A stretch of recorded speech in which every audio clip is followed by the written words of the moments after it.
Hi everyone, my name is Kaylee and welcome to my channel. Today I'm going to do a storytime video, and I haven't done a storytime video in a while, so I thought now would be the perfect time. And what better story than the ultimate story of my life, pretty much, how I came into the world. So basically I'm going to be talking about artificial insemination, what it means, how it happened to me, and how I was affected afterwards by being artificially inseminated. So yeah, in other words, I was a test tube baby, if you want to call it that. So I'll explain what actual artificial insemination is. And that's when outside of the normal way of having intercourse and conceiving a child is done outside of a person's body, pretty much. This is where the test tube baby thing comes from. So it could be done in a test tube, I guess, or a petri dish. I'm not completely sure on the science behind it, but I know that they acquire a sperm donation. So someone who gets paid usually to sperm and make a donation has that mixed with the person who wants to be pregnant usually, or just someone who donates an egg. It could be the other way around. It could be a father that wants to have a child and they could get an egg. It's basically just an egg and some sperm, or well, more than one egg, eggs and some sperm put together outside of the body and inserted into a woman so that hopefully it'll take and a child will be born.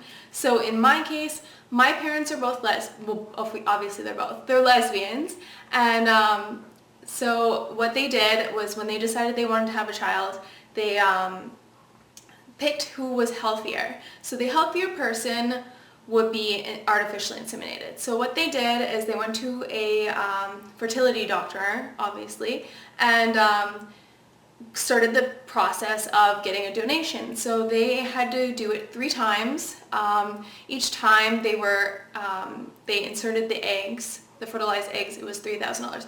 And this isn't like Octomom stuff where like they could have like 10 kids or something like that. That's just like extreme and crazy almost.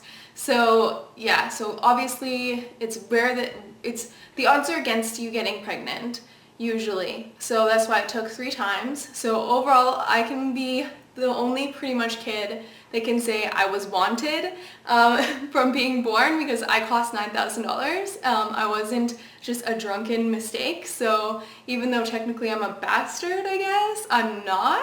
So yeah. Anyway, getting off topic here, but yeah. So that's what happened. I was the 3rd round, and me attached to the womb, and I grew like a normal baby, and the details of my birth are not interesting and probably gross. So yeah, and then I came into the world. So that's how I was created, and the aftermath I'm going to talk about now. So obviously I don't have a father. I do have 2 parents, so I wasn't like a single family home or anything like that. But I always did wonder like who my dad was, or father. I'm going to say father because to me a dad is like somebody who's present in the children's lives, you know? So I'm going to say father because sperm donation sounds like really cold, and I don't want to be that cold because he didn't reject me or anything. That's just the procedure, right? So I always wanted to know who my father was. So I think when I was like 13 or 14, I emailed Oprah and I was like, Oprah, can you find my father?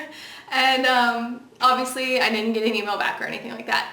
And the reason why is because when it's like all this legal stuff, and it makes sense, it's protecting the people that are donating the sperm, right? So I should thank him and not come he could have, obviously he couldn't have like 100 kids, because I think that they stop using that sperm after a kid is born. I'm not sure if that's exactly how it works, or maybe it works differently in different places, but I'm assuming he doesn't have a lot of kids. But let's say I came up and was like, hey, you never met me, give me money or something like that. So I understand why they have to be legally protected, but it's just a shame because it's a shame on my side, not for him, but for me it's a shame because I don't look like my biological mom, and obviously my other mom, because she's not technically related to me.